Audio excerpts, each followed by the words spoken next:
Okay guys, mo ni ang Kawas beach. Wala akong mahal sa buhay. Yung mga in-laws ko. Yan si mother. Ayan si mother. Yan siya. And then, yung mga iba, yung in-laws ko. Yun sila. So, mainit guys. Oh, tirik ang araw kasi 12 o'clock. 12:31 at noon time. So, ang sarap ng dagat.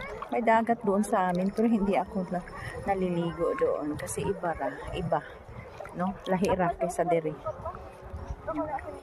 Kanina pa ko gusto jud mo anhaan ng Bakawan ba.